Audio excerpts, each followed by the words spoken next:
Greetings, fellow investigators, and welcome back to our video podcast, Into the Darkness, where my friends and I play the Call of Cthulhu role-playing game. I'm your host, Tom Rayleigh. The campaign is Horror on the Orient Express. It's available from Chaosium. I'm the Keeper of the Secrets, and this is episode 16.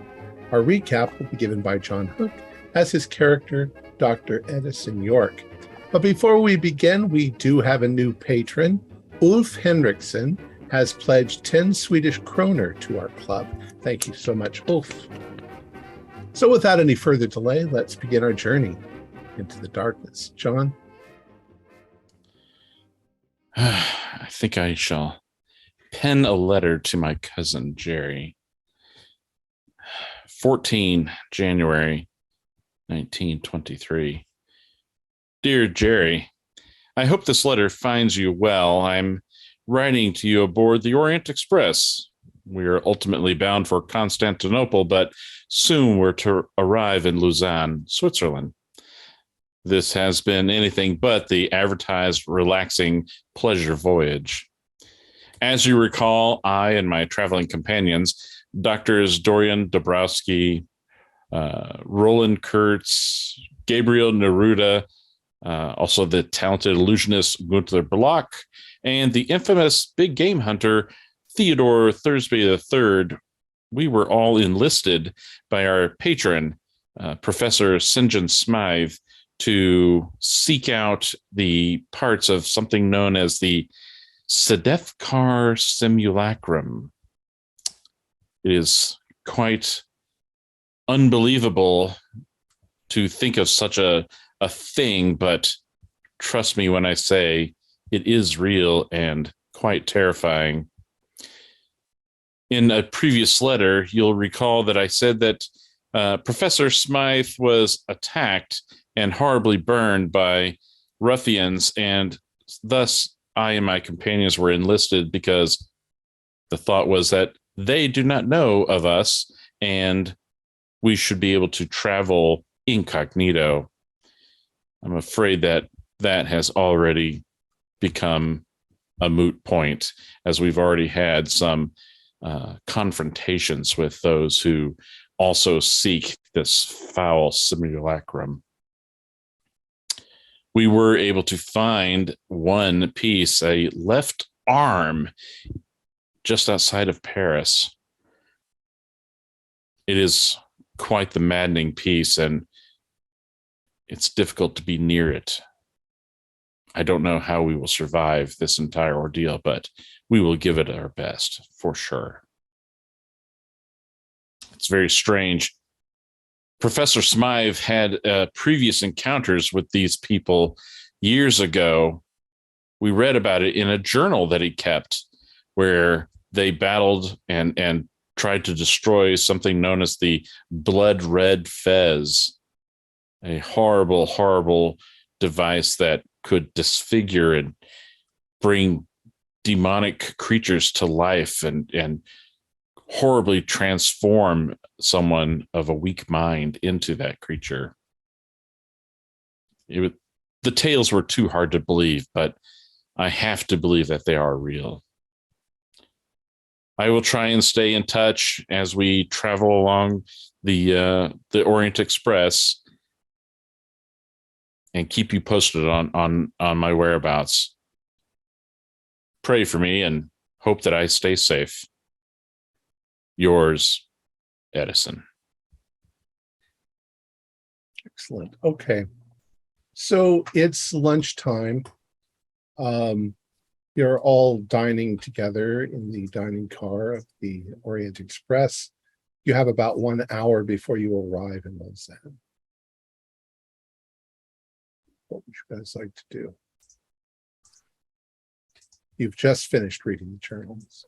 I, for one, feel a bit less appetized after hearing this tale of the last expedition Smythe sent out to do salvational work on the continent. Yeah, I know what you mean. It's. I don't think I can eat anything now. I can't help but to wonder if these are connected by any means. Two fantastical relics of devious nature. I assume there's got to be some relevance to. But they both originate in Constantinople, both this blood red fez and the Sedefkar simulacrum. Yes. Also, have we not heard in modern times also of this skinless cult?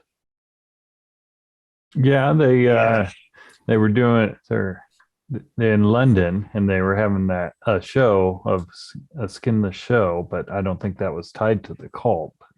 But yes, we've heard of the skinless one. Mm.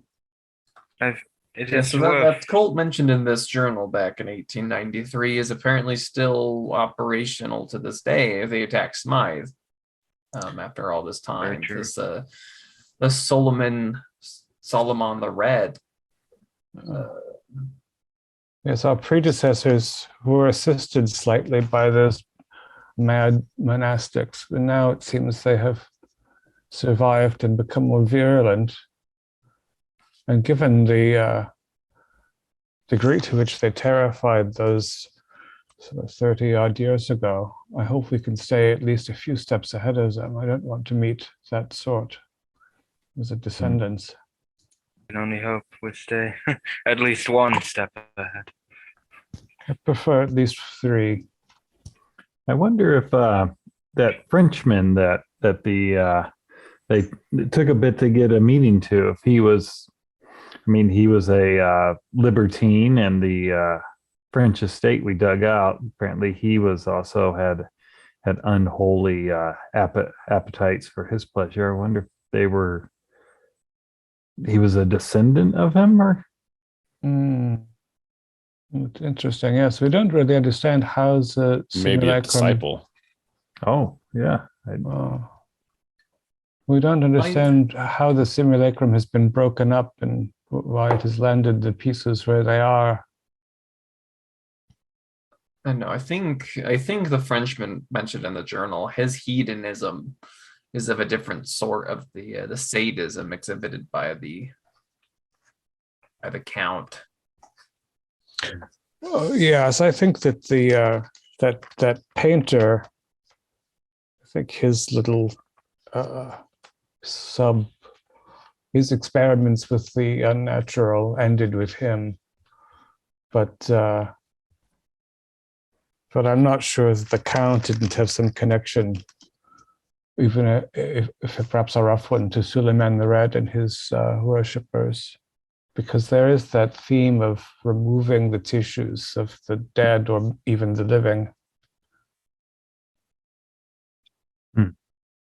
One thing, reading this journal, it's kind of opened my mind up a little bit, and maybe I should be a bit more forthcoming with the rest of you. I know me and Theo are a little bit more of a clique, but we're companions, and I feel like we need to work together for sure, especially if things are going to get dangerous. Maybe who knows? We've got things going on, and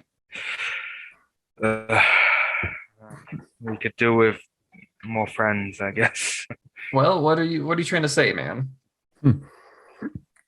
You know what I am trying to say. I am trying to say that I will allow you to have a look. Well, before you do this, I agree with you, Dorian, that we should be more forthcoming and sharing knowledge, but be forewarned. That limb affects you. It gets in your mind. It stays with you. You are changed after being with it. And I fear, especially after reading the journals of the 1890s, there could be a point of no return. And I want to. I'm fearful of everyone going down that rabbit hole. It might be wise to keep a couple of us separated from it. Well, the problem is, Theodore. I mean, they carved the skinless one cannot be forgotten into the chest of Smythe. I don't know if ignorance is going to save anybody from these people. I don't think they particularly care. That is true. Earlier, your concerns, Theodore, is originally why I didn't want to be so forthcoming with the other four. But I feel we're beyond this after reading. I don't think we should hide.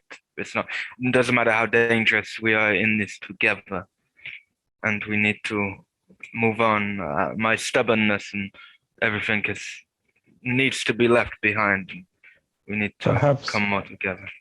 Perhaps at least we need not be paternal with one another about what we know, but that does not mean we need to expose ourselves unnecessarily. It is like the Madame Curie and her entire family getting all the radiation everywhere all the time. You can choose who faces what risk. I will be the keeper of this thing for now, anyway. Now we must decide how we will approach this Wellington. Do we think, based on his polite letter to Dr. Orleans, that he is to be trusted? Do we tell him that we have the artifact, or no? We caution. We shouldn't tell him that we have the artifact, but I mean, claiming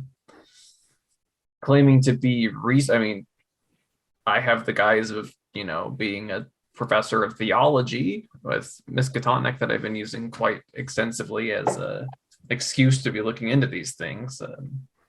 Could say that we heard that he was researching religious artifacts from the Near East.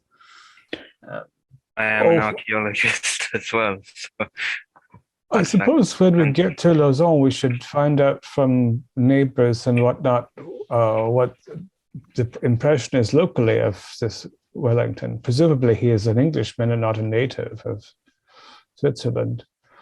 Yes, for sure. So we can learn something about him then. I don't know that it's wise to pretend that we don't know of the letter he sent to Orleans. We could say that's how we learned about him. Yeah. So we can say we visited Lyon and there was nothing on his property. We could lie at that point. Oh yeah. We could. We just have to be cautious. But with the behavior of these people towards Smythe, they didn't strike me as the letter writing type. No, I don't. If the cult had identified the skinless one, these of the followers of Solomon the Red here, thought that the Frenchmen that there was something buried at that house, I think that little family would all be dead. That's true. It doesn't match up, but I feel we still need to act cautious. There could be a different party at play as well. We don't know how far this spread. We don't know. Totally agree. A cult or a group or organization, they'll obviously we can't be too cautious, because I fear that this man, Wellington, did enough research to identify. He got as far as we did. Sure. Yes, but also he has what he called a scroll, or he has a Byzantine scroll. We want to see this document he has from ancient Byzantium. So if we're too cautious, exactly, we have to confide. Be careful with words, I guess. I mean, the simulacrum is a relic of the same area as the Byzantine Empire was. I mean, we could easily go, hey, we're interested in returning some of the artifacts to their rightful place, and we've we understand that you have a possible lead where this artifact is. I'm all for not telling him that we found part of it. Well, we definitely do not tell him. I'd be hesitant to say that we have any intentions of returning artifacts to anybody. Because We have it to would do our work. I think couching it as religious research into obscure religious sects of the Near East, such as the Skinless One cult, I mean that feels more benign than anything else. Religious Because if he wants, because I mean, if he wants these research. artifacts for himself, and we come out right out the gate and say we want to return them, then he's not going to work with us. But if we just say let's share research in an agreement, then they might be more willing to help us. True. Yeah. Have to pick our words carefully. Certainly, there are many scholars who are as collectors who are as dangerous as some cultists when they have a passion for objects of antiquity and the like.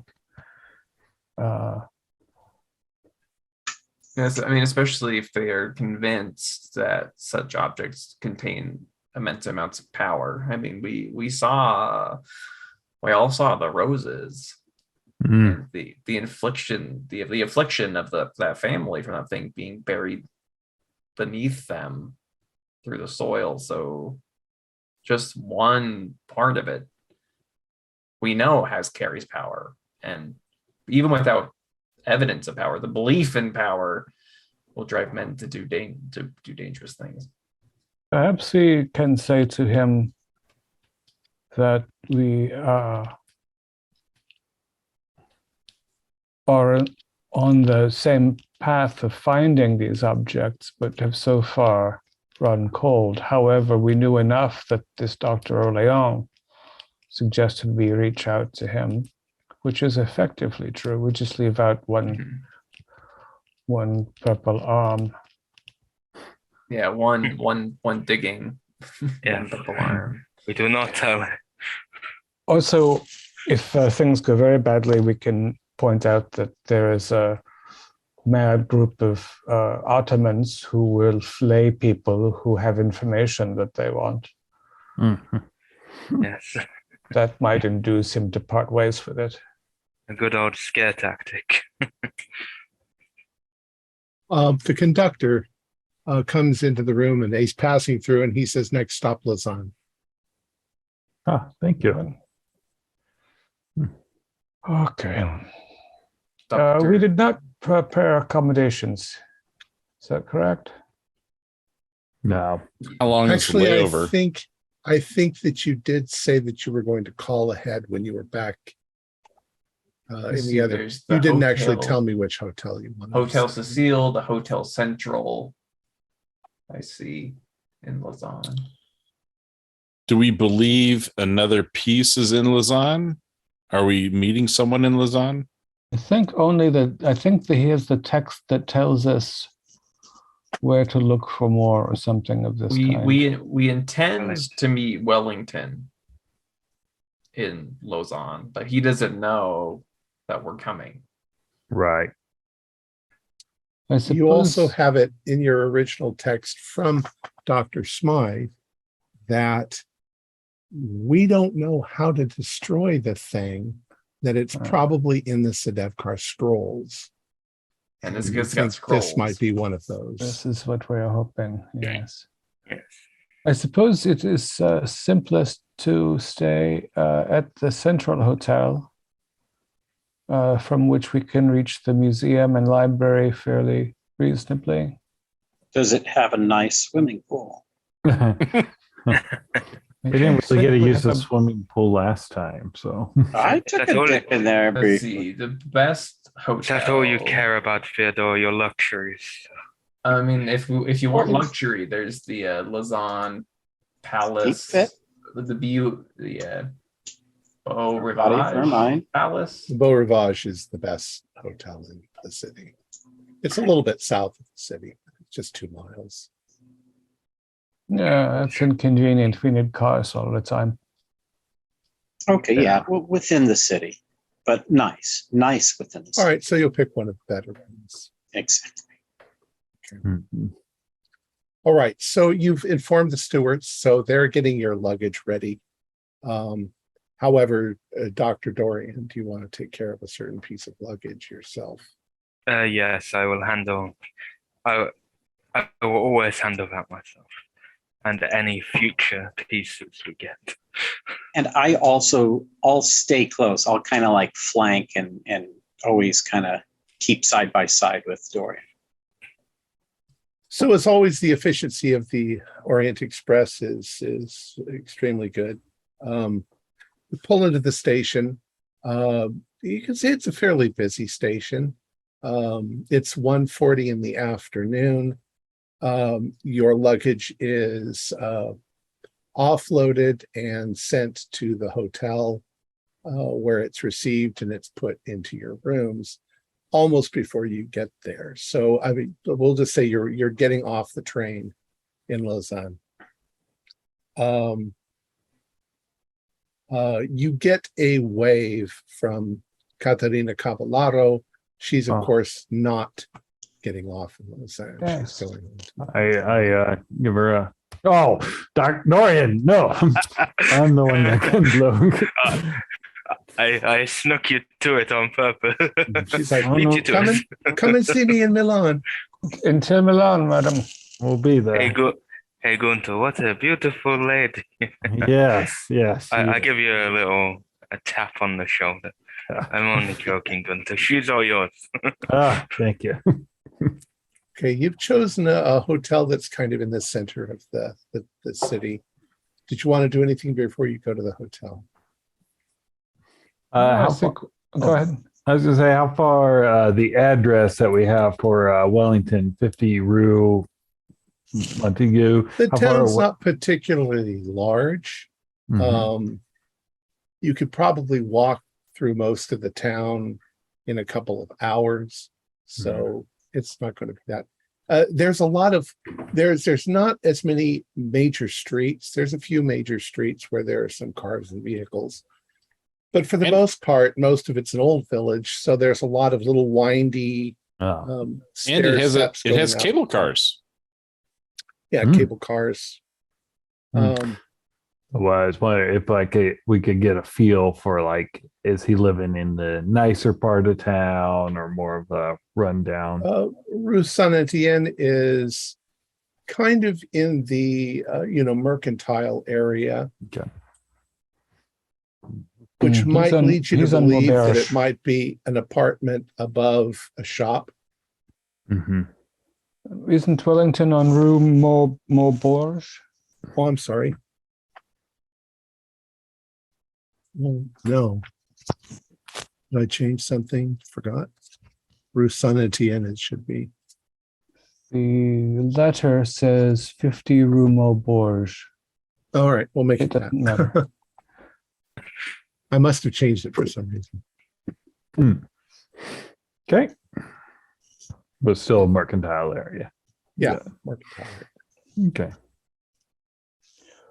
No, I want to, put the things away from the baggage and wash up before we go out. There's also one of the reasons I like the Central Hotel is because it is near a casino.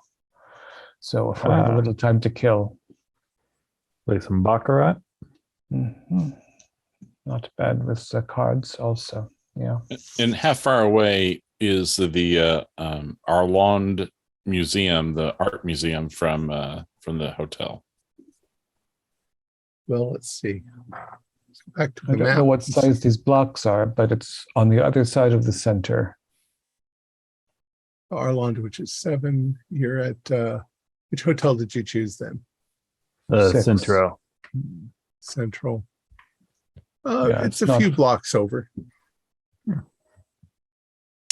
Oh, I see. So I suppose the polite thing to do is make ourselves settle ourselves in and perhaps telephone or cable this Wellington and say we have visited with Dr. Lorient and think we have interests in common. And perhaps invite him to come into the city to meet us. Or if it's not downtown himself.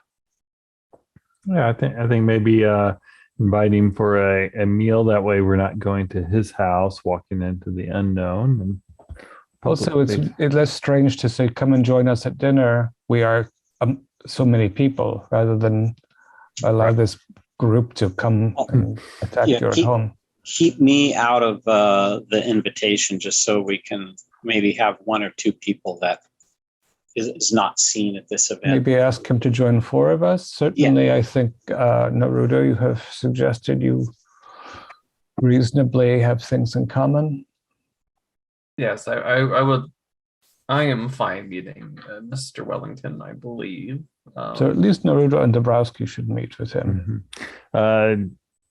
In Switzerland, they speak German, correct? And French and Italian, depending, All right. So. And English. Oh, so all kinds.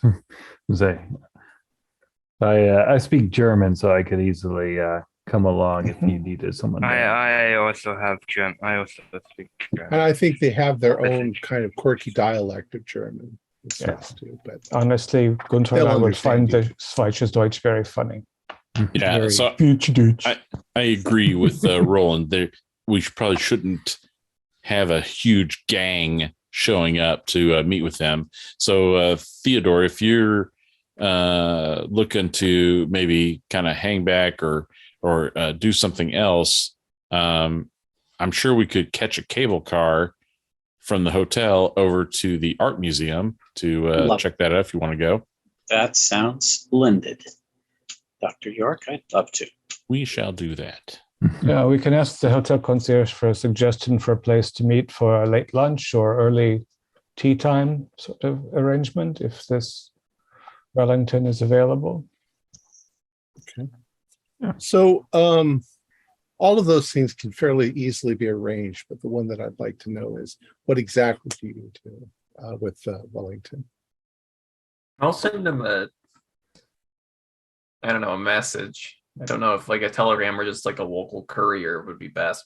So I think this is something the concierge also perhaps can advise. Mm-hmm. Sure.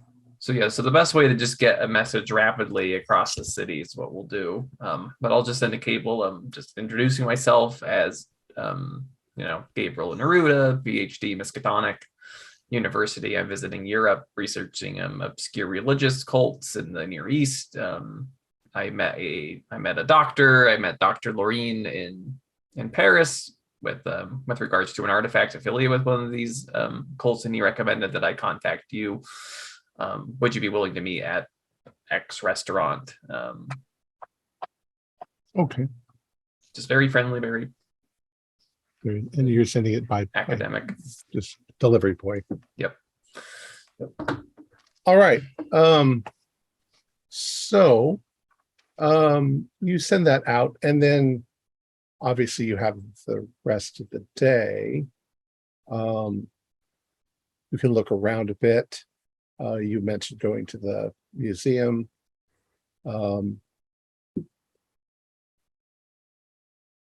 Does anybody want to do anything else? I wouldn't mind going to see the cathedral.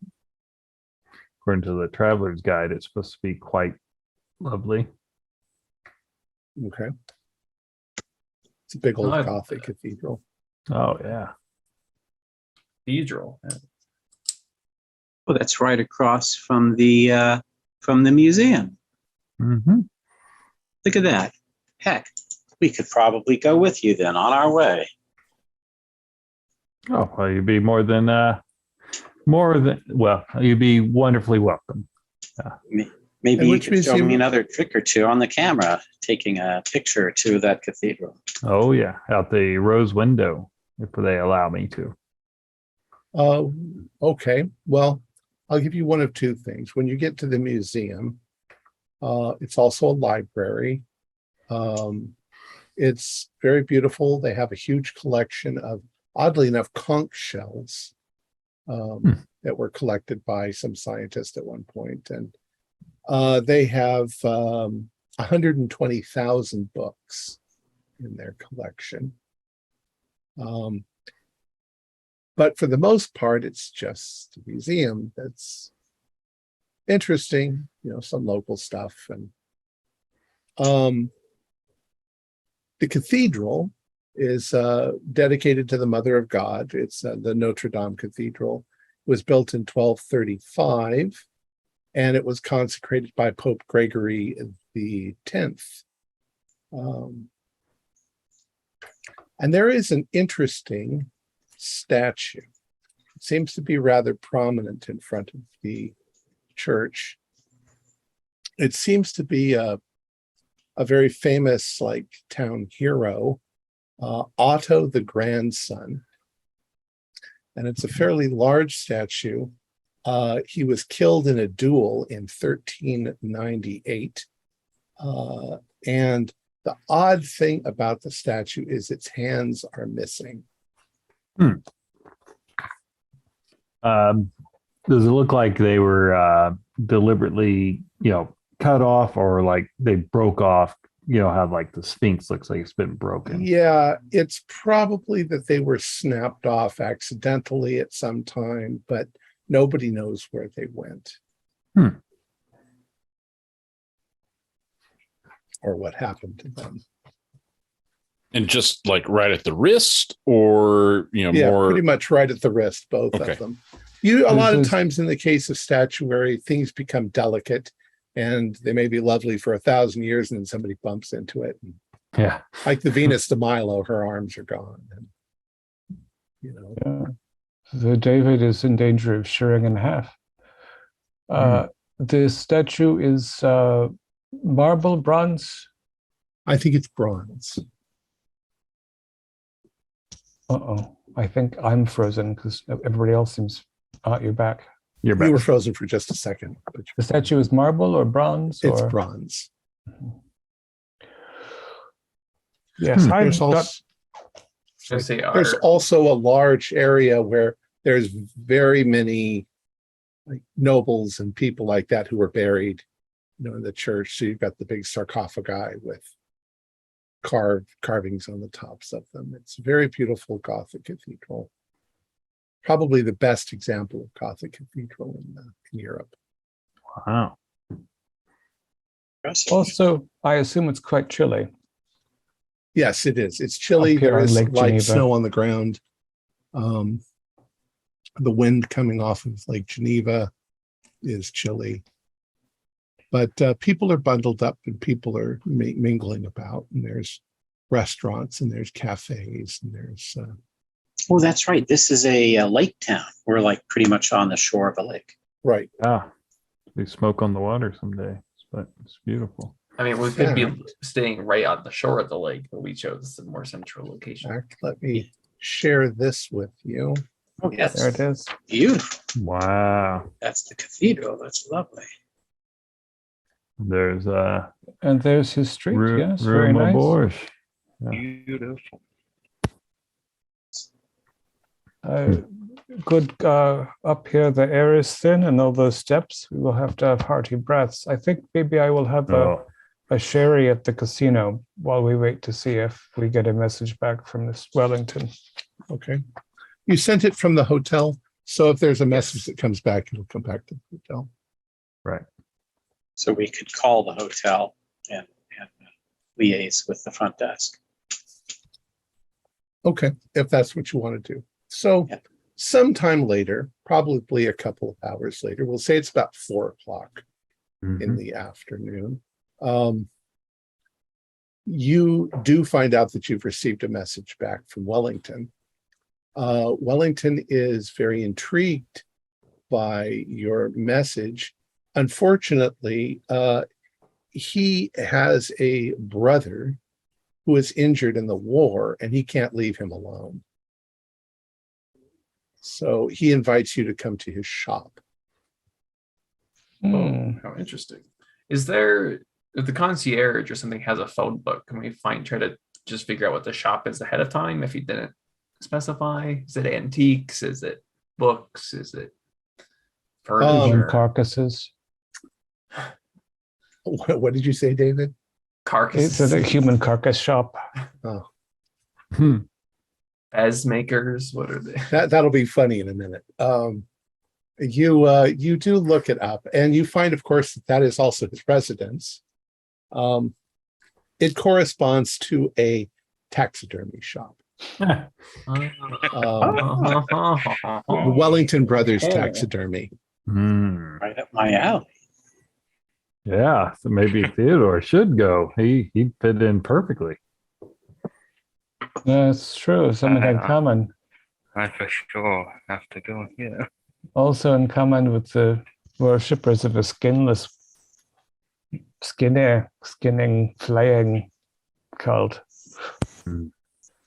Maybe I stay at the casino while you go and meet these brothers. How far? I could take Thursby. I'm still willing to go. Wonderful. Well, I was willing to go, obviously with my background, but I can sit out if Block and Thursby want to go. All right. So who's going you feel to like stay? maybe some gambling? I want to see if there's any place making good use of our time here to maybe do some research on that scroll. Maybe there's something that we could find out publicly. Maybe there's some information somewhere. So I want to see if there's any way to do some research here. Okay. Well, there are 120,000 volumes. I shall get started. All right. One. So, Dr. Edison, you go off and you start researching that. Go ahead and do me a library roll.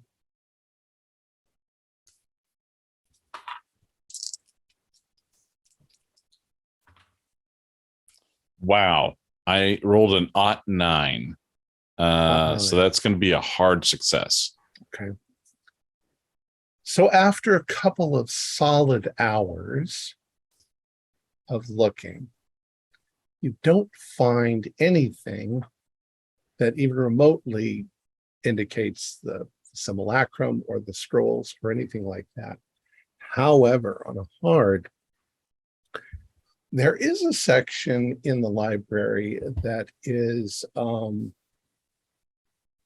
I'd say it's somewhat restricted, but your credentials sort of get you into there, and you're looking through things and you see a lot of odd occult literature, things that are rather rare. And one thing that you see, maybe in the back of your mind, maybe because of your association back in Arkham, you find Unersprechlichen Kulten by von Schunz. It's in German,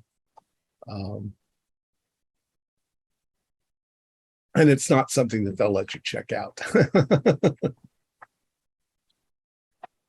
You want to peruse through it? I don't know if you speak German. I do not speak German. I have some Latin, but I want to. Is there any way to use a translation book or anything to? Not that you could significantly translate it in a couple of hours. It's not a big town. You can come and get me at the casino before I lose my shirt. Or and me between. Obviously, you speak I also, so we can. Yep. So since I can't check it out, I definitely put it back in the wrong spot and kind of tuck it in. Like, okay, this is where it is, and I'm going to get a German-speaking friend. Okay. So you're off to do that. So now, those of you who are going to see you're going to go see Wellington. Yes. All right. So you travel to the street in question, and there's a lot of shops. There's a lot of apartments above the shops and so forth. And in this case, it's basically a 2-story building, rather quaint. There's an old sign hanging in front of it that says Wellington Brothers Taxidermy. The windows, there's like not a display. There's a large display window. There's nothing in it, and it's got heavy, like, red curtains that have sort of blocked the way. You also see that there's a an hours of operation sign, and it is closed on Sundays. But you also know it's a residence because you can see lights on upstairs. And he's expecting you. Right. Go up and ring the bell. Okay. You ring the bell, and for a few moments you don't hear anything, and then you can hear footsteps approaching. And the curtain draws back just a little bit as he looks out and sees you and smiles. And he comes over and he unlocks the door and he opens it up and he says, so you've come. Please come inside, please. Yes, thank you.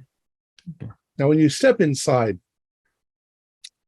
it's a taxidermy shop. So there are interesting stuffed animals, not stuffed animals, but animals Stuffed that have been animals. stuffed here and there. Some of them are exquisite. Some of them, the workmanship on them is fine. There's also a number of large vases filled with lavender flowers. So the whole room sort of smells like lavender. But if you carefully smell, you do think you can smell a little bit of decay, a little bit of formaldehyde in the air, which kind of expect. How do the mounts look? Like from my experience dealing with museums all the time, do they look like they're good? Like they're they're top quality. Yeah. Oh, so this isn't like a cover. They're actually right. You can see that a good many of them are hunting trophies. Obviously, people bring their whatever animal. There's woods up in. Yeah, these are lovely mounts. The shoulder mounts, the trophy mounts. Well, thank you very much. Do you use very hard? Are you using internal armature and wire rigging within them, or? Indeed, I can show you the shop if you're interested. Fantastic. You can see we also have a selection. In this case over here, we have a selection of, what do I want to say? Things to alter the animal if you want different colored eyes and so forth. And there's like an array of glass eyes and. Well, perhaps this old stuffy academic should get talking before you and the hunter get too carried away. Yes, come inside. Make yourselves warm. Thank you. I mean, there's a lot of these things that you see. You also notice towards the back, as he sort of moves you kind of into the shop, there's a big old bear that's been mounted, standing like a big large bear. It looks a little damaged, and he mentions that one of his customers brought this in and it needs to be repaired, and they're working on making repairs. So now, what is it that you were interested in? You said you spoke to the Loriens in Paris, in Poissy. Yes, I've been doing some research along with as part of my studies here on behalf of Miskatonic University regarding obscure and small religious cults in the Near East, and I've been trying to follow a few leads about a handful or so, and we came across one that revolves around an artifact, the Sedefkar Simulacrum, and some digging led us to Lorien, but he directed us to you because he showed us your letter. I'd be interested to know if you found out anything more. I'd never heard of the Simulacrum myself. I had an old scroll, something that I purchased during the war. Towards the end of the war, there were a lot of people who had at one time been wealthy, and that they had, lost a lot during the war. And this particular man was kind of in need, and I had some money, so I gave him food and rations and some money, and he gave me the scroll. And I've had it for quite a long time. I knew that it might be valuable, but I never really knew what it said. It seems to be written in probably Arabic or Persian or something like that. Mhm. You know, rather than standing here, why don't we go upstairs? I'll make some tea. We can sit around the table. Oh, It excellent. was wonderful. Let's see. So he leads you up the stairs and into. Now you can see upstairs. It's basically an apartment. Looks like a 2-bedroom apartment with a little kitchenette and a little kitchen, little living space. He takes you into the kitchenette and sits you down, and he puts some tea on. Everybody do a listen roll. Yeah, 002. Boom. Oh, that beats my 47, which is a failure. yeah, I failed too. Bionic. So he's conversing with you. When the tea whistle starts whistling, you distinctly think that you hear a noise downstairs. But it's like maybe somebody moving around down there. It's not just the shop. You know that there's workrooms in the back and stuff like that. Anyways, I'll make note of it. Is somebody downstairs? Do you have some? it's night William, work? it's William, my brother. Okay. He's just in the workshop. He hears the tea. He's going to come up for tea. Okay. And he sort of leans in. He says, "Don't be alarmed. He was seriously injured in the war. Oh, which The side? shrapnel took part of his face, and he can't speak. Oh, He lost some of the nerves in his face. So if his facial expressions frighten you, it's just he can't help his face." I'm so sorry. excellent. So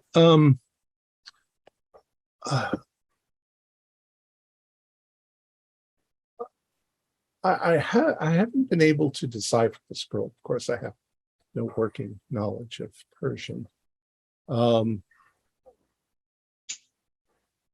the last thing I know is that this statue was supposedly owned by some viscount in France.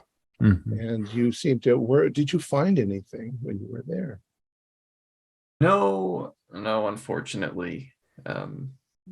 Just some articles about him, but it seemed like the town tried to forget him, like he was a something they were ashamed of. Was it still an old manor house? No, no, it was the family that lived there. It was a newer house. Now, from what I understand, most of the nobles' homes were destroyed during the Revolution, and Yeah, there's some evidence in the historical records in Paris that the property was well, burned. that's about as far as my knowledge came. It's just a big dead end. It was rather a long shot anyway. well, Have you always been a man of academic curiosity? No, not really. I became somewhat interested in the occult following the war. There were things that I don't know if any of you were in the war, but there were things that I saw that disturbed me greatly. oh, And, I fought on the Western Front. I was, you see, I used to live in England. That's where I was born and raised. But after the war, no one in my family could quite understand what I had gone through, and life there became just unbearable. So my brother and I moved here, at least to try to find some sort of peace. And I've been taking care of him. He's not altogether there. But now we are coming to a bit of difficulty in our lives financially. So if you were interested in purchasing the scroll, I would certainly be willing to part with it. Oh, well, that would be, I mean, as far as my research endeavors are concerned, that'd be a great boon. Well, I'm afraid that it is extremely rare, one of a kind. I'd have to ask somewhere in the neighborhood of, let's say, 250 pounds sterling. That's about $1,250. And as he says that, you hear the bell ring downstairs, same doorbell. And he's like, that is, excuse me for a moment. And he goes downstairs. Theodore. 250 pounds. Whew. Theodore, are you armed? Yes. Okay. I'm gonna not that we're gonna rob this guy. It's just, oh yeah, it wasn't. But I don't know how many visitors this man usually receives, and we might have a problem. I'd like to step to the door that's going to the staircase down towards the front door. Can I see the front door from the top of the stairs? Well, you wouldn't be able to. But before that happens, as you're moving in that direction, you hear a rather heavy footfall at the base of the stairs and starting to come up. And coming up the stairs is a rather large man. He doesn't have I wouldn't say he has a full head of hair. I would say that he has large patches on his skull that are bald, but he does have some longer stringy hair in places. You can definitely see that there are large scars on his skull. And as he comes up, he looks up at you.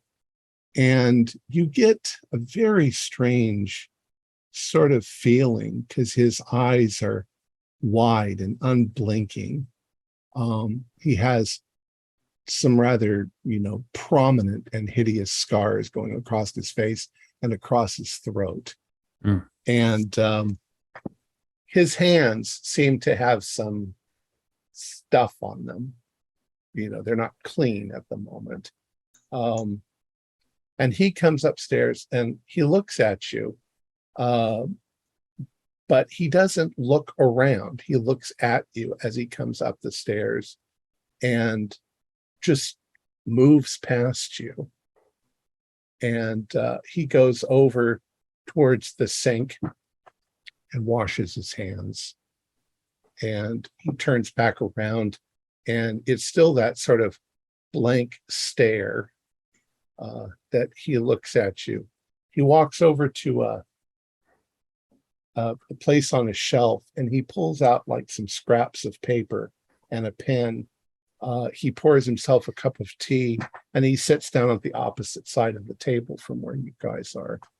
And he writes something on the paper and he holds it up to you. Mr. Wellington? It is afternoon, and a good afternoon to you. He writes again. He holds up. Yes, you are correct. Yes, we're visiting your brother. He invited us. I am Dr. Neruda with Miskatonic University. I am Gunter Block of America. Theodore Thursby III, Fort Teddy. Love your shop. Big fan of the work. You notice that as he looks at each of you, he doesn't move his eyes. He has to turn his head to look at you. His eyes are apparently fixed in place in his skull. He writes another. This is Lausanne. As in, yes. We heard that you were in the war and that you were injured. I'm sorry to hear that.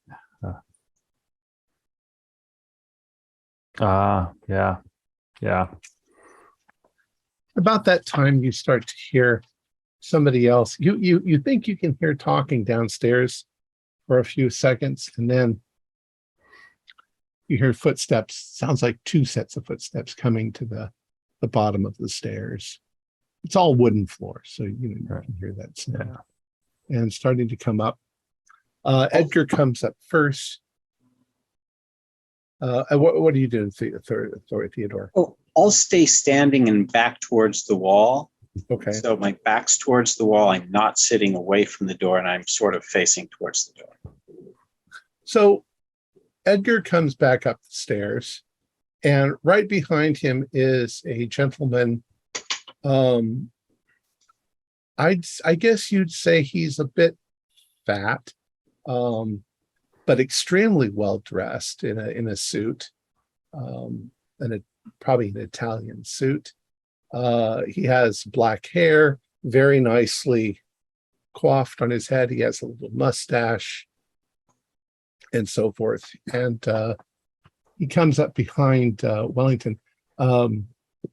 Edgar says, we're very fortunate. My good friend, the Duke Jean Florestas de Saint, has come to visit for apparently no reason. And this gentleman comes up. He looks aristocratic. He comes upstairs and he says, well, now we have an opportunity. The Duke has also expressed his interest in the scroll. And the Duke looks at you kind of a little bit indifferently, and he says, yes, but we will have to see the scroll first. Of course. We have to judge if it's worth the asking amount. He says, would you like some tea? Offers him some tea. He takes some tea. He sits down.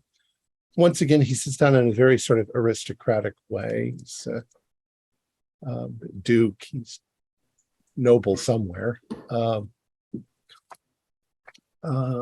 He says, my friend Edgar,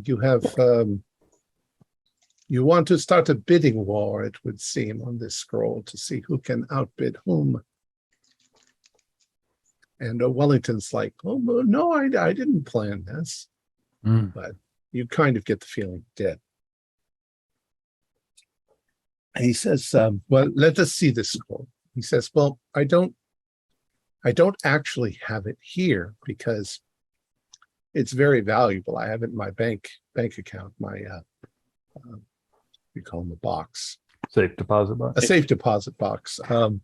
I can fetch it, but I have a lot of things to do today, actually, anyways, before we do that. Perhaps we could get together at the Seven Stars Club this evening and discuss it over drinks, discuss the price over drinks, and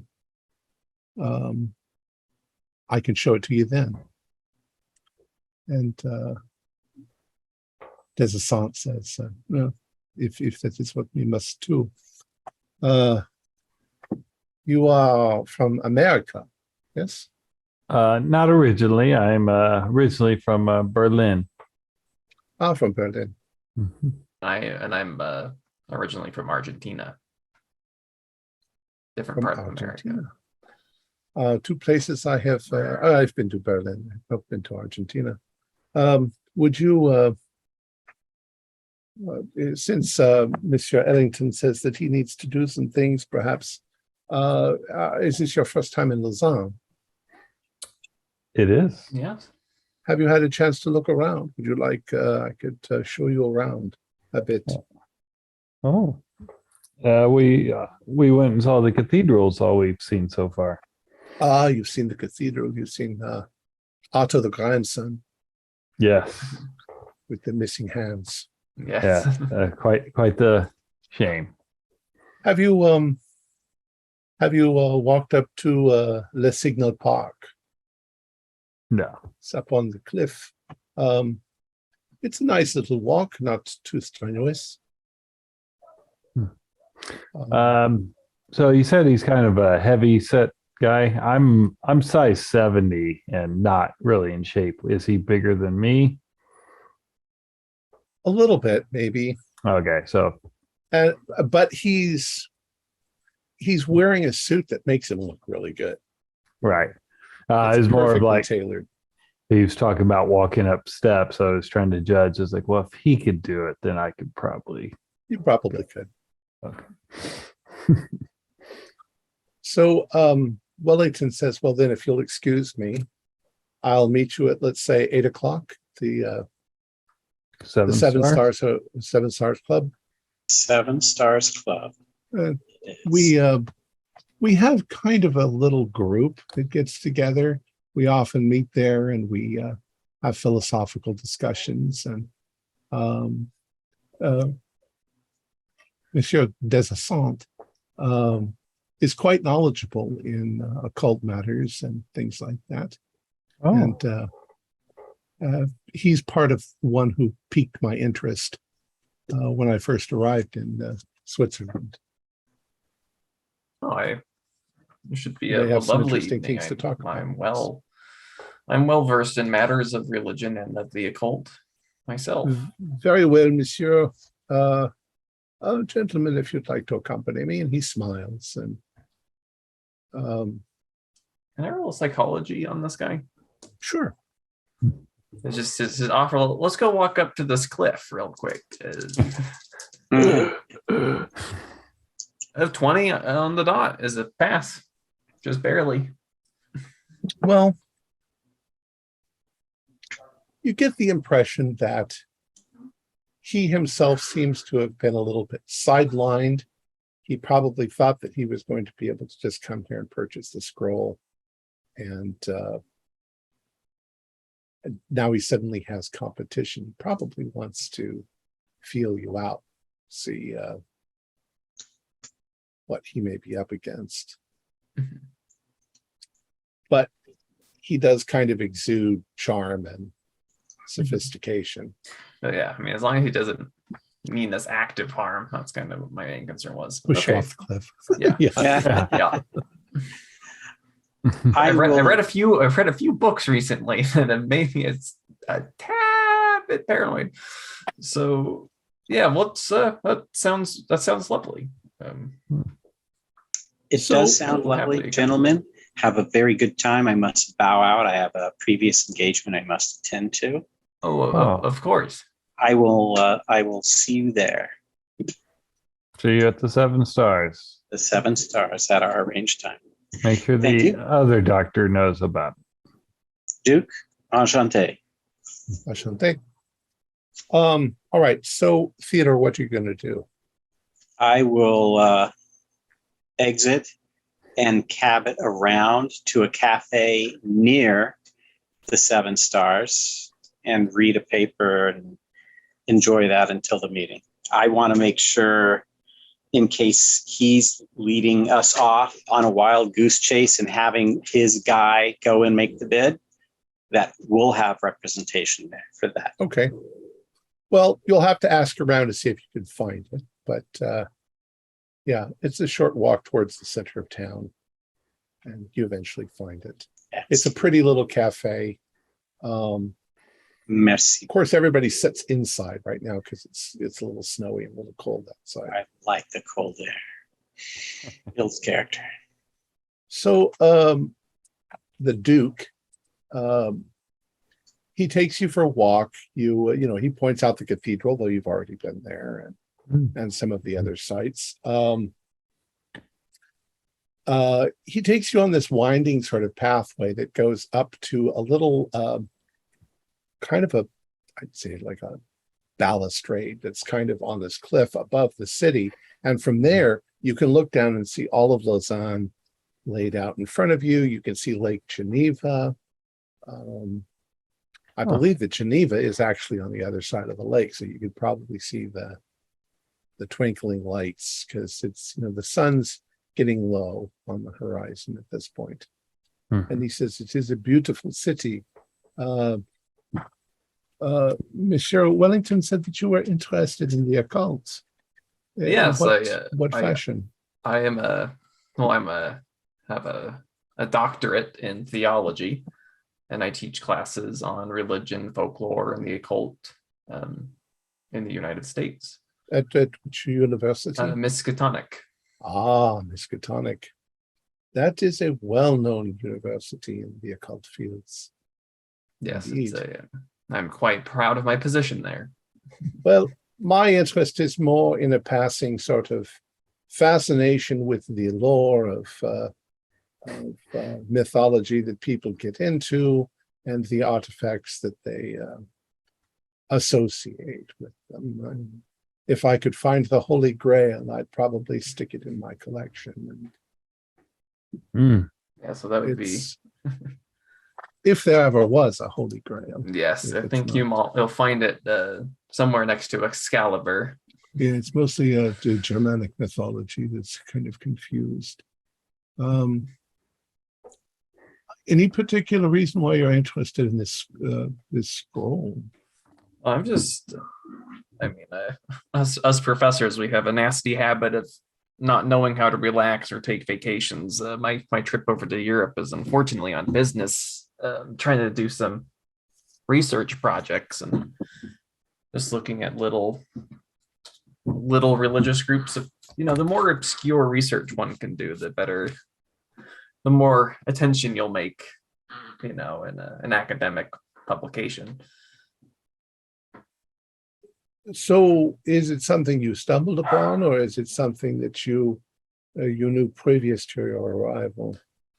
It is something that I've stumbled upon since arriving here, doing some preliminary research and finding some obscure religions to research, and that's led me down to the path of the scroll. So my interest in it is purely academic.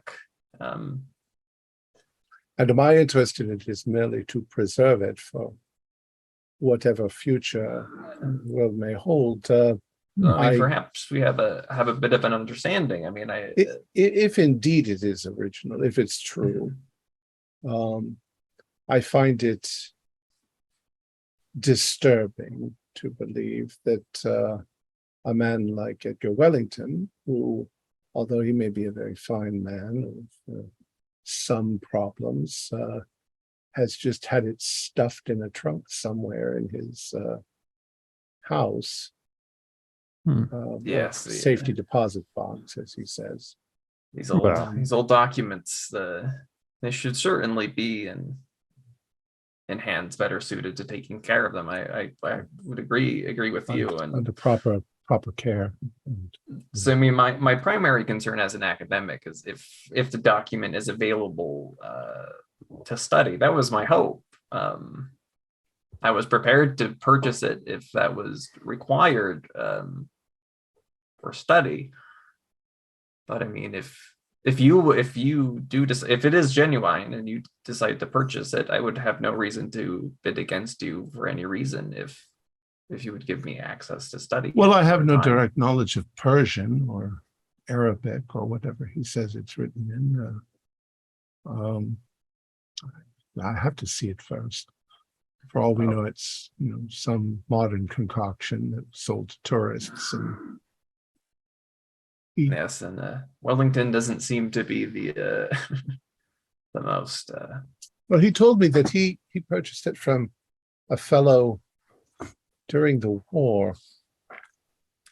I think he told me the man's name. Raoul Malon. What's the name? Raoul. Quite a while ago. But it's been in his family for a while, but why he's carried this around with him, I don't know. Let's stroll down this way. Raoul, what was his last name? Malon? Mallow? Malon. You guys stroll along here and you've got this beautiful view, and then you start going back down towards the town center. And as you're sort of arriving in the town center, he points out that is the Seven Stars Club over there. And now if I may bid you adieu, I have a number of appointments I need to make before I join you tonight. I understand. Of course. I look forward to seeing you this evening. Thank you for the tour. Oh, you are most welcome. And then he says goodbye, shakes your hand, walks away. Now, Dr. Neruda, did you find it odd that Wellington said he was going to get the scroll from a safe deposit box on a Sunday? I mean, maybe the Swiss are not as religious as the Americans, but I found the American banks are all closed on Sundays. Well, I mean, wherever he's keeping it, bank or otherwise, unless we followed him. Well, I just wonder, yeah, it's probably just a ruse to try and drive the price up, but I found it curious how the Duke said that he was keeping it in the trunk also. Probably, Theodore, if you're sitting there in the cafe, you can see them outside. Oh, wonderful. Yeah, I was at a nearby cafe just kind of observing. Right. So sure, I'll am I noticing any banks open by any chance? No way to get a line of credit, because I've got from traveling abroad and frequently being in Europe, I'd have a couple accounts, but if it's on a Sunday, I'm not sure if I'll be able to get any extra cash. So around this time, Dorian and Dr. Edison are probably arriving back at the hotel. You could have probably left them a message to meet you at where you are. So in that case, unless you guys want to do something else, you want to come and meet them. I'll call the hotel, our hotel, and leave a message in the lobby for our room for anyone returning. Which Dr. York and Dr. Dorian. Yeah. We may or may not get the message because I come back into the hotel quickly because I believe Dorian and Roland had stayed behind. Gentlemen, you won't believe what I found. I discovered a copy of Unexprechen Kulten. But I can't read it. It's in German. Oh, this is at the Library Museum. Yes. Unersprechlichen Kulten. Yes. That may have a very good description of our followers of the Skinless One. Yes, it may contain information we need. Unfortunately, we can't check it out. So we've got to go and review it, research it there, and take any notes that we can discern. Yeah. Because we could both have a look at it. Yes, I think if we make this a... You're more knowledgeable in the language, but I know. I think if we make this a group study, I can take the notes as you dictate. I will take notes as the two of you pour over it. Yeah. So it's a matter of how much time we have before we get the agreed upon meeting that we all check in with the hotel and find out what happens with the scrolls. So first question for me, Tom, is how did the gambling go at the casino? Good luck, Paul.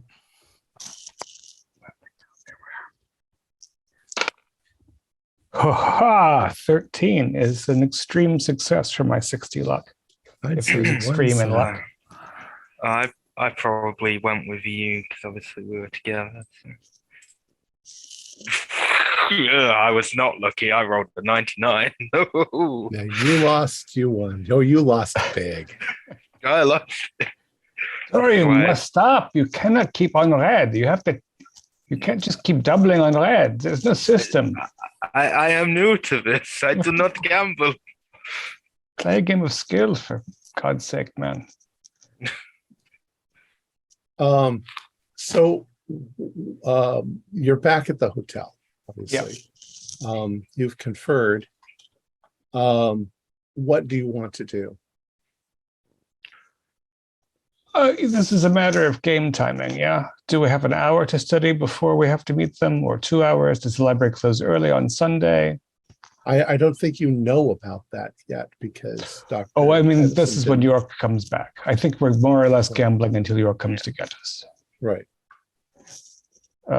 And so York will have found out how late, the library is open and tells us that there's a valuable book.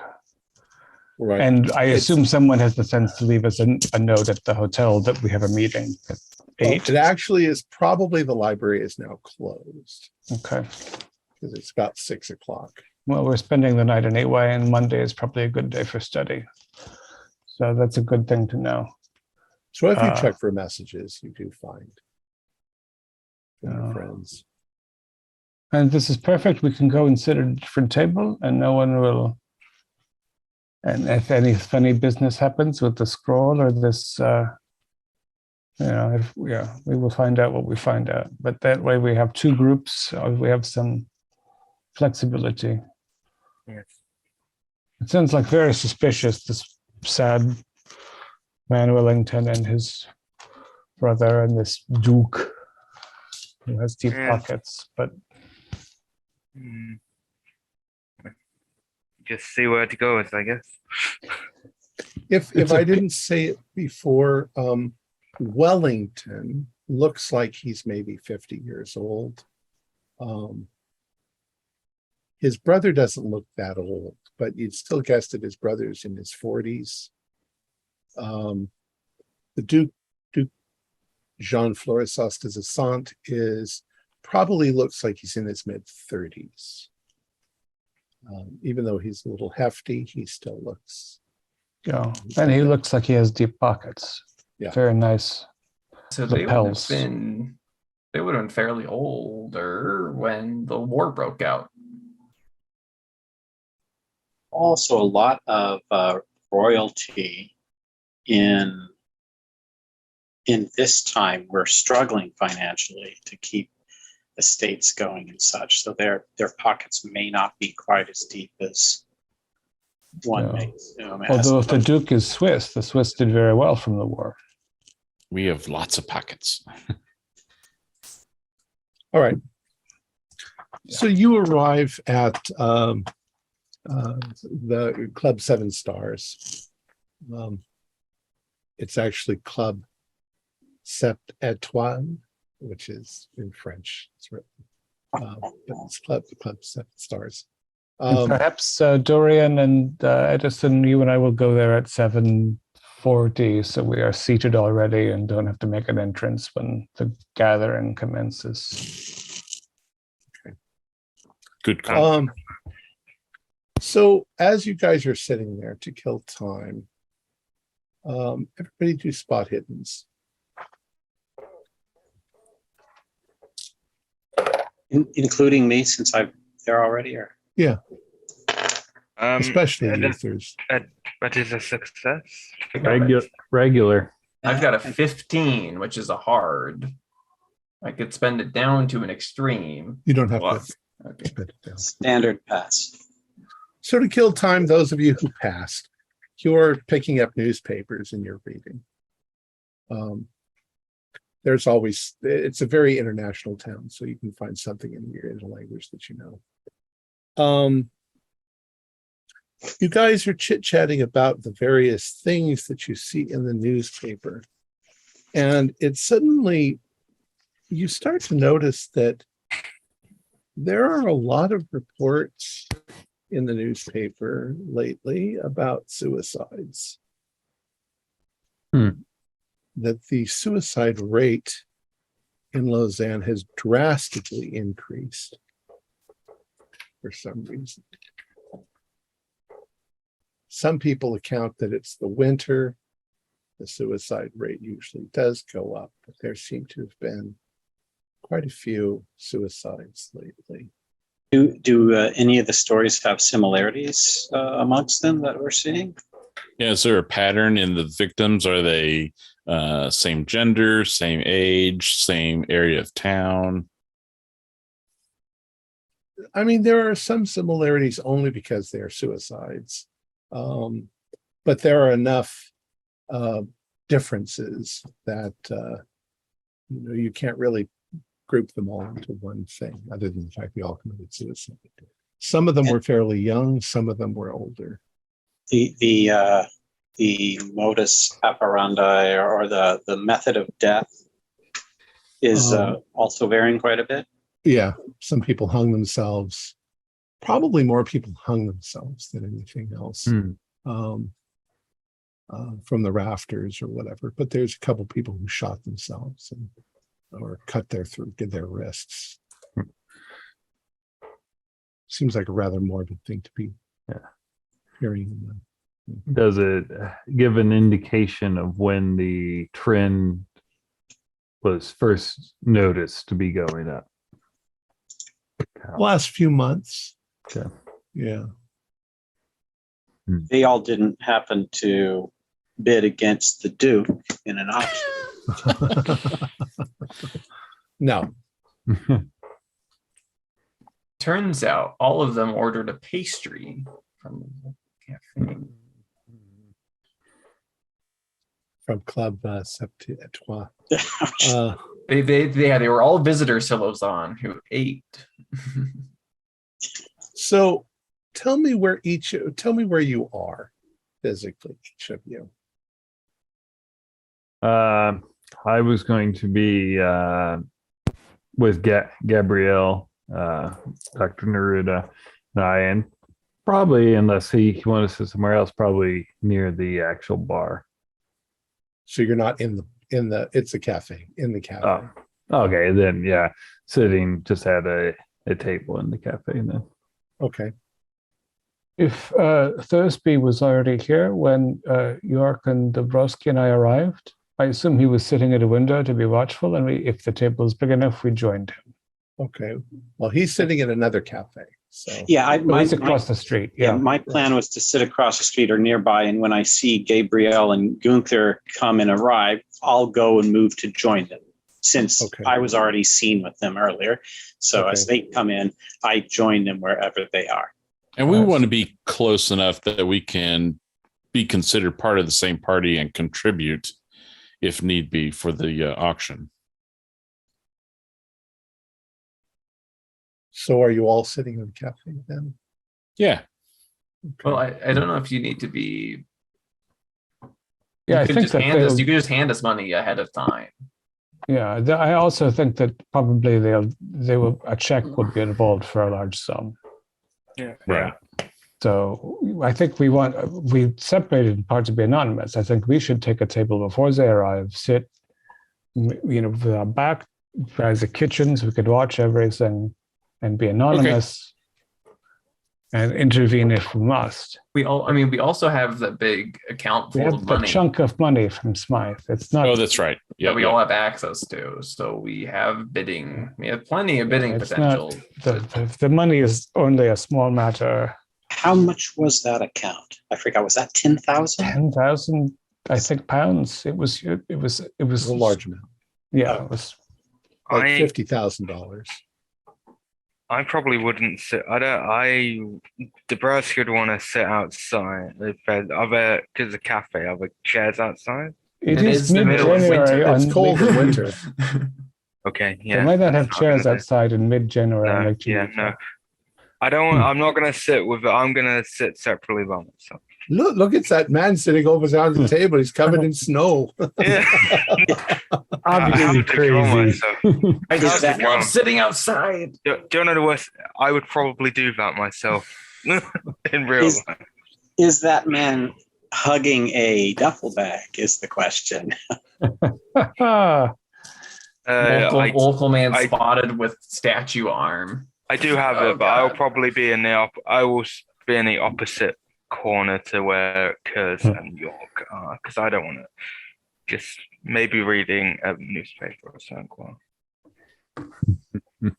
Surely you can't carry a duffel bag around Lausanne without making quite a spectacle of yourself. Yeah. I think this is the It kind of thing you leave might be in a hotel. briefcase or something. I don't know. We might have. I can't fit my arm in a briefcase. And the arm is big, isn't it? Like, Oh yeah, the it's a big statue size. itself is not. unless I had a guitar case. But then I would look even more. No, we probably left it, and I would have left. And then if somebody asked you to securely play in the- Wonderwall, it'd get really awkward. I would have left it securely in the hotel. Mm-hmm. Okay, so all discussion aside, who's all sitting at the same table? Gunter, myself, and Thursby are Yeah. at the same table. And then I'm somebody alone. also there, but at another table nearby. Yeah, I'm a loner. Except for Dorian, who's too cool for school, sitting in the corner, looking like I'm a alone. mysterious stranger. Okay. Yeah. No, I'm just reading the newspaper, looking nice and normal. So right about 10 till 8 or so, as you're sitting there, a young looking man, looks like he's maybe 25 or so. He's dressed in a kind of a light blue suit, has blonde hair and blue eyes. He's tall, thin. He comes walking into the cafe and he looks around and he glances over at Gabriel, and he gets a big smile on his face, and he walks over and he says, pardon me, are you Gabriel Neruda? I am. And he introduces himself. I'm Maximilian von Witherheim. And he, as he's saying that, shakes your hand. He sort of positions himself and gets into a seat. He says, I'm one of the sort of members of the little philosophical club that our friends, the Duke and Edgar Wellington, belong to. I just was in contact with them. Both of them have some business difficulties at the moment, and they said they'll join us shortly. They just wanted me to tell you that. Oh. Where are you all from? Berlin. I've been there many times. I'm from Buenos Aires. Oh, sorry, it's never been there. He says, I guess I should tell you more about myself. Well, as I told you, my name is Maximilian von Wetherheim. I was born to a rather destitute family in Prussia. And he starts to tell you this story. And, he orders some cafe and some drinks and some stuff for the table.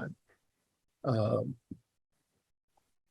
he's the kind of a person who, once he gets started telling a story, it's a rather fascinating story, and you can't get a word in edgewise. He's very animated. You can all kind of do psychology on this guy.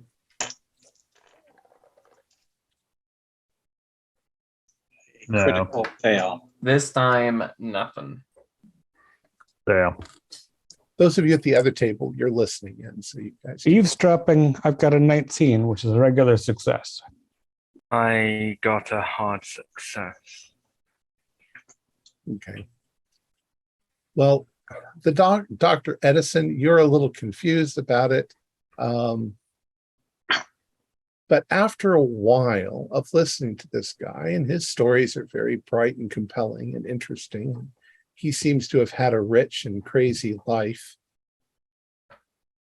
It starts to feel like everything that he's saying has been rehearsed a number of times, Like, he knows how to tell a story, and he knows how to tell a very compelling kind of story. And before you realize it, I mean, because you're so distracted by this guy's chitter chatter, it's 8:30, it's 9 o'clock, and Descent and Wellington haven't shown up. A bit I go, pardon How me. late did you say? Yeah. What kind of trouble were they in? I mean, they. Oh, I don't know. They just said that they had some business arrangements that they were willing to make, that they were coming here to discuss some sort of, they were going to discuss a price on something that you wanted to buy. Mm-hmm. It reminds me of that time that I was in the Congo, and he starts in telling another story. Oh, yes. It's the Congo. Of course. It becomes difficult once again to get a word in. I excuse myself and go to the door and look back and forth out in the street. Okay. You don't, I mean, there's a few people wandering about and so forth. How far are we was this cafe from the taxidermist shop? Well, you walked from the taxidermist up to the hill and then back down again. So it's probably not that far, maybe 10 minutes walk. I'm going to indulge in my rude Germanness and just get up and walk out. Oh. As you start to do that, he's like, well, gentlemen, I don't know where they are. Perhaps they'll come later. The cafe's open till midnight. We're often here until then. Where is the rest of your club? Well, this isn't usually the night that we meet. Usually we meet on Tuesdays. If you'll excuse me for a moment, I'm going to use the restroom, or the whatever they call it, a toilette. The loo. I'll walk And he over gets to up and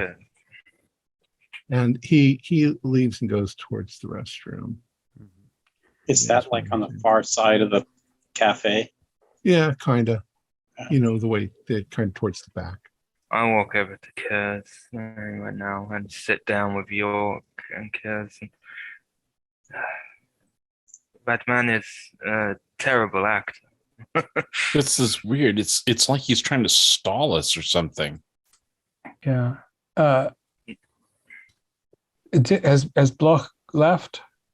Yeah, I'm walking toward the door, and I try and so I didn't want him to see me make eye contact with you, but I kind of let go a little. Right.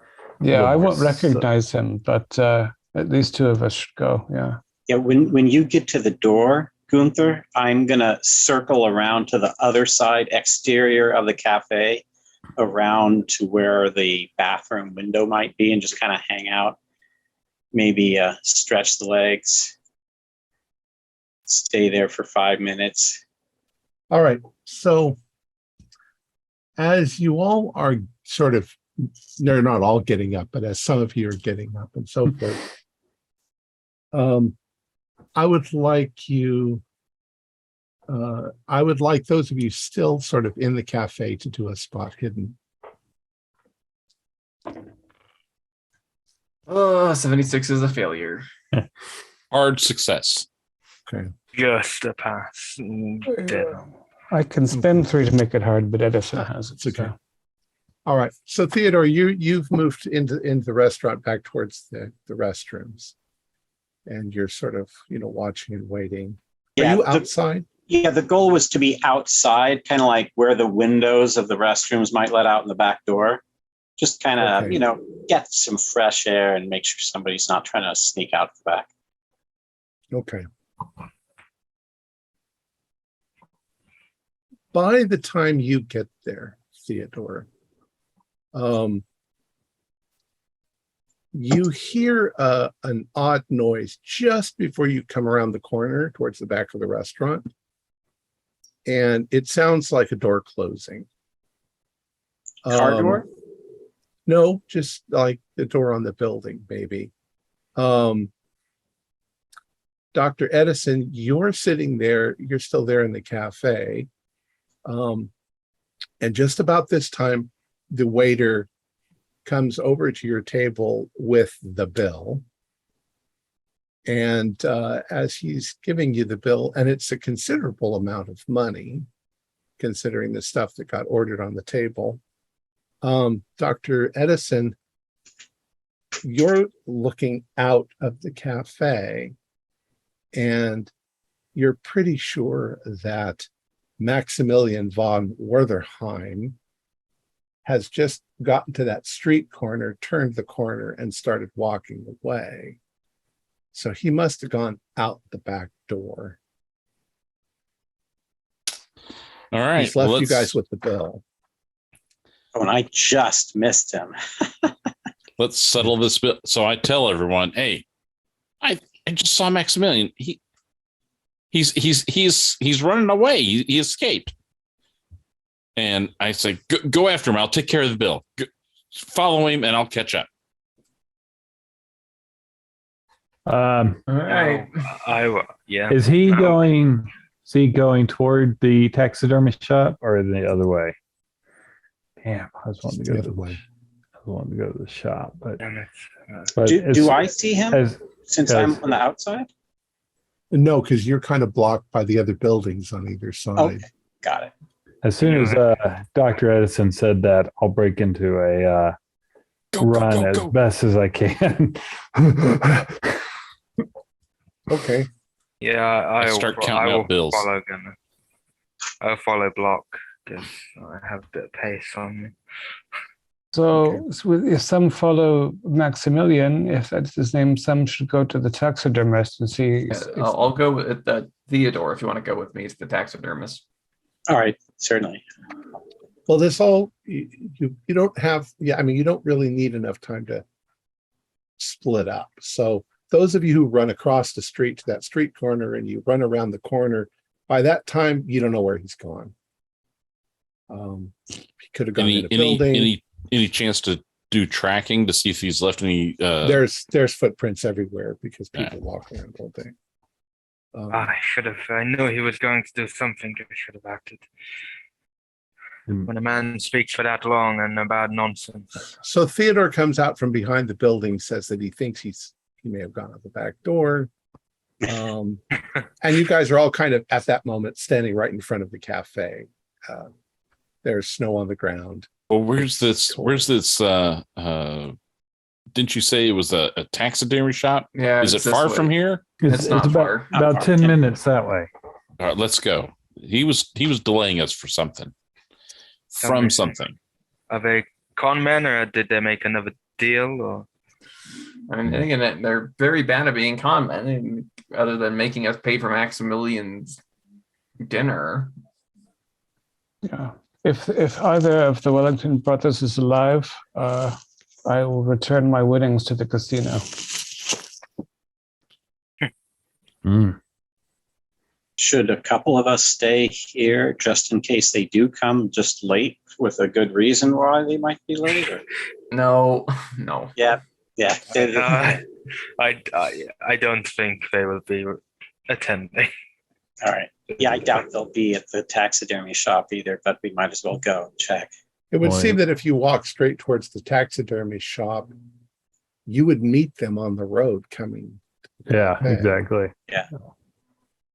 All right. All right, let's press. Press on. Well, yes. So you travel along the road, and you get to where you turn the corner, and you can see there's the taxidermy shop kind of across the street.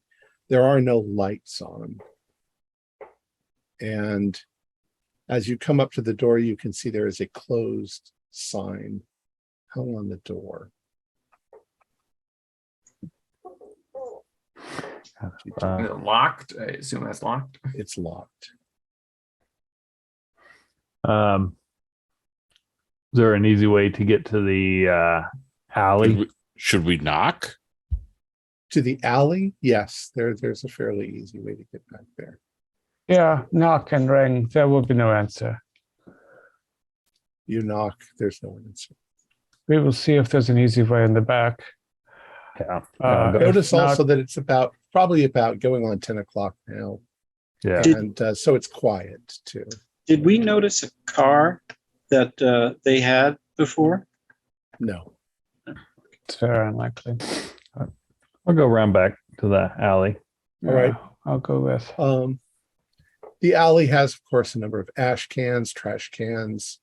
There's some, nasty-ish smells coming from that direction, probably because they're a taxidermy place.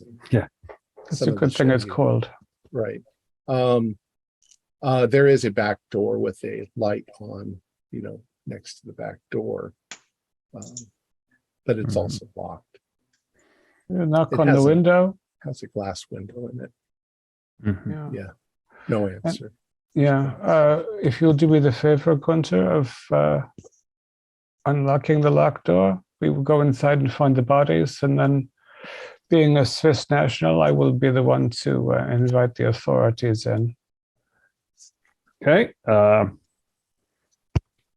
try and kick the door. You can't pick locks. You do a magic trick.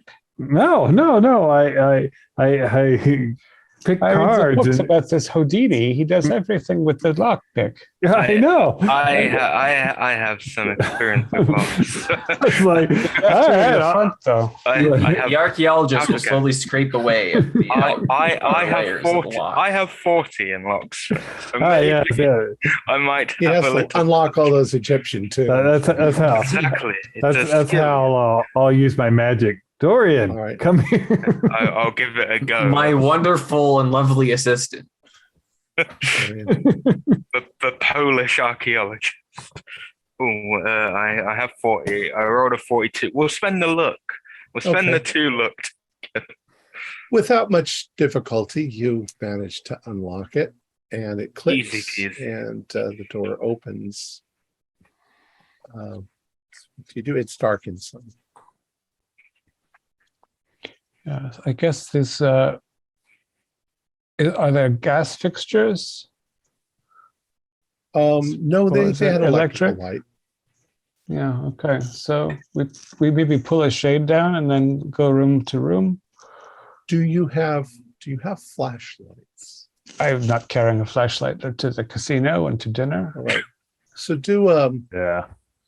we'll call it. I guess do a luck roll.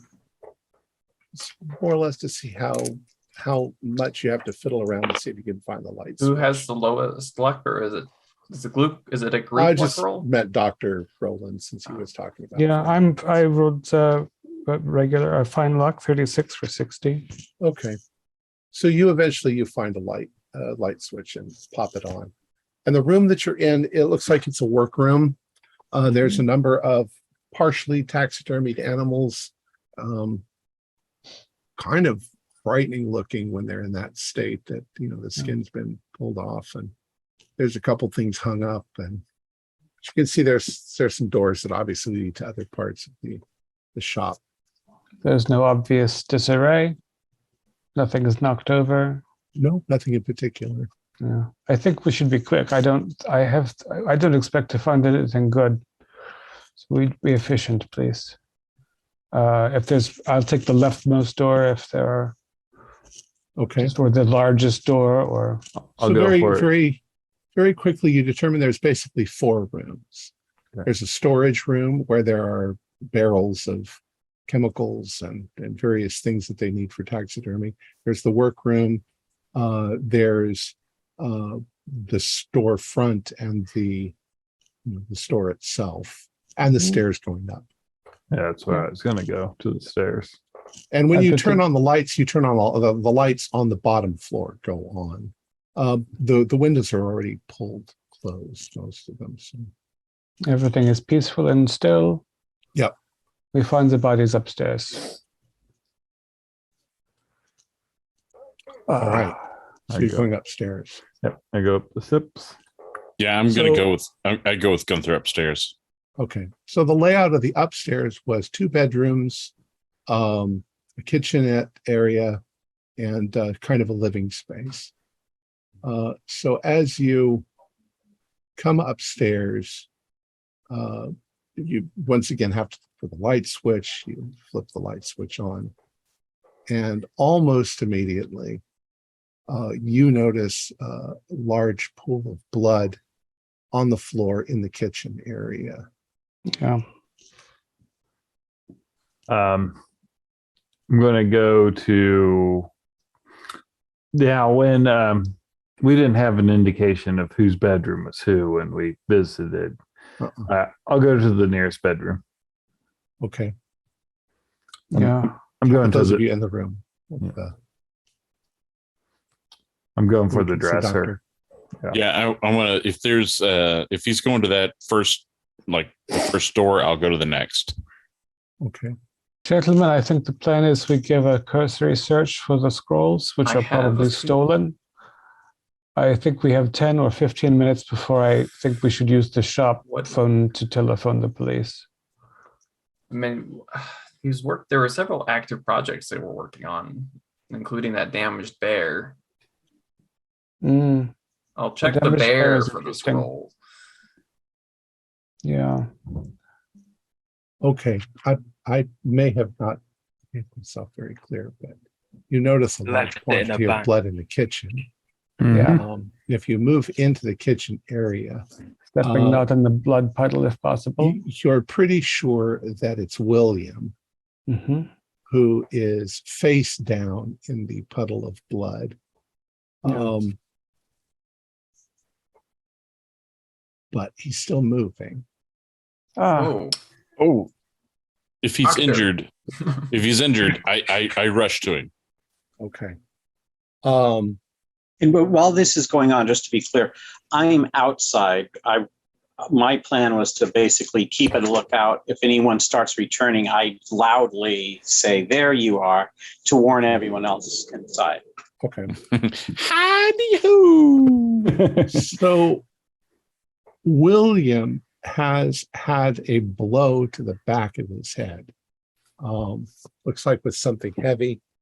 You're pretty sure his skull is cracked, it's crushed in part.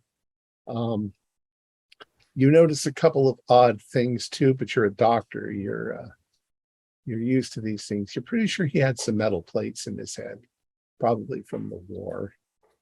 Part of an edge of one of them is sort of sticking out of his skull.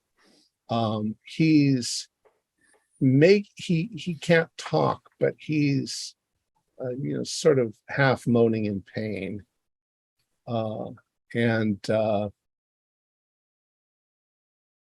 He's not in control of his, faculties at this point. Would it be first aid to try and stabilize him? Try and get it? I don't think it's possible at this point. If you can make him comfortable at all, I'm looking for a marker and paper for him. Yeah, I'm going to try and comfort him as best as possible. Right. You saw where he kept the paper and the markers. Well, neither of us were here the first time. Well, I'm here with you, and I know where they are. But by the time you locate them and want to see if he can write anything, he stops twitching. Who was going to the bedrooms? I was. Okay. So Gunter, do a luck roll for me. Okay. Pass. Okay. So the first bedroom that you go to, you open it up, and you immediately realize this is Edgar's room, because Edgar is lying on the bed. Okay. Edgar is on his back, his head on a pillow. He's fully dressed, and his arms are just sort of at his sides, just there. And as you look at him, you're pretty sure he's not breathing. I'm still going to go up there and, put my 2 fingers on where his artery would be. He's physically cold, and you don't feel anything. Okay. What do you do? Well, my intent was to if he's already cold, then that tells me. Well, I mean, you've got dead. a doctor in the other room. Yeah, but he's cold. I yell. There's another one in here, and then I go to the dresser. So, Doc, if you come in this room, go ahead and do a medical examination. Okay, so for that, use medicine. Yeah.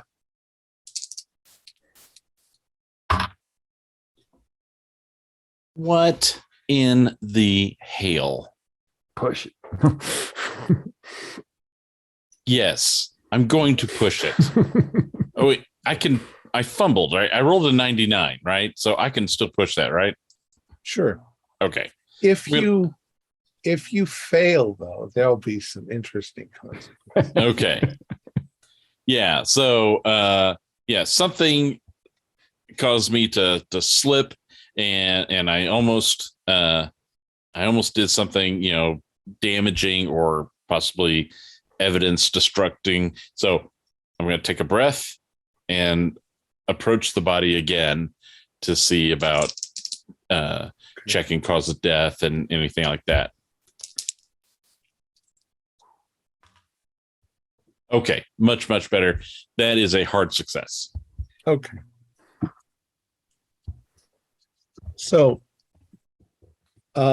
Gunter and Dr. Edison are in the room. How about everybody else?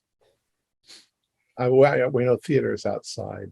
I guess I'm in the kitchen with the corpse of William. Yeah, I I had think the paper and pen in my hands, and I don't know exactly what. when I'm having my gun out. with William at peace at last, and the others checking bedroom and hearing that, not surprisingly, Edgar is already dead. I think you have a good idea, Neruda, that we should look in the shop. Yeah, there were some works in progress down there, including a damaged bear.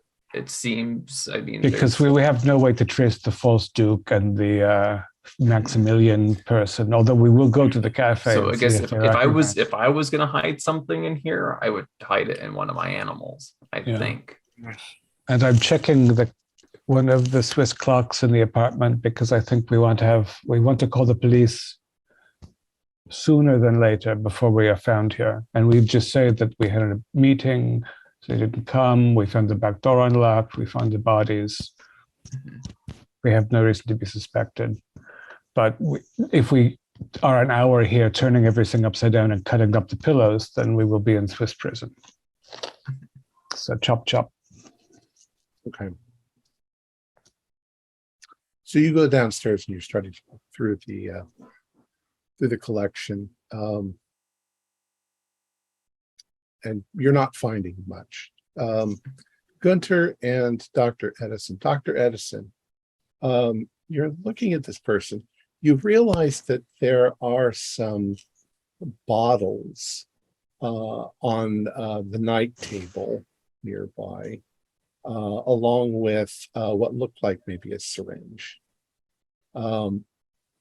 You check the man's arms, and you can see on his left arm, he has a number of track marks on his arm, 2 of which look fairly fresh, like he's injected himself with something.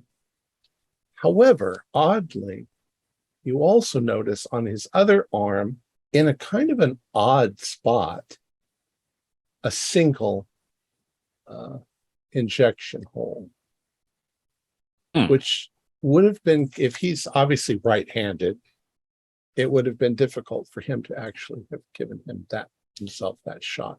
Is the bottle labeled? There are 2 bottles. One of them is labeled morphia. Okay. The other bottle is kind of a queer-looking little dispenser bottle. And next to it is a spoon.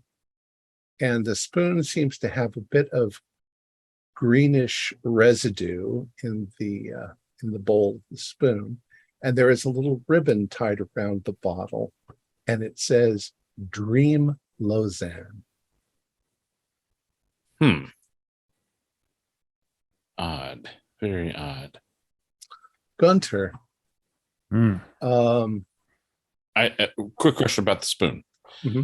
Does the spoon look like it was used for like feeding, or does the spoon have evidence of being burned or anything crystallized in, like it was like a hot pan, a miniature? No, it was hot pan. It looks like it was just like somebody poured cough medicine in it and drank it. Okay. But it is very obvious that whatever the liquid is in Dream Lausanne is the liquid that's in the spoon.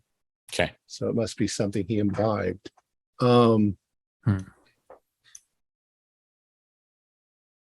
Gunter, as you are looking around, immediately you notice that there is a journal and a pen next to the bed. And I'd like you to do a spot hidden for me.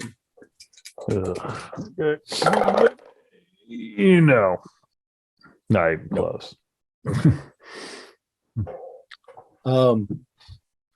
So with that, I think that's a good spot to end it. And we'll pick up with the journal and the continued mystery next time. Our players included Morgan Llewellyn, David Gasaway, Stuart Lively, Keith Craig, Josh Harwood, and John Hook, with yours truly as the keeper of the secrets. We have a Discord server where you can chat with our other members. You can set up private games, and you can learn the finer arts of gameplay and game mastering. We provide audio-only versions of our shows free for you to download from Podbean or iTunes.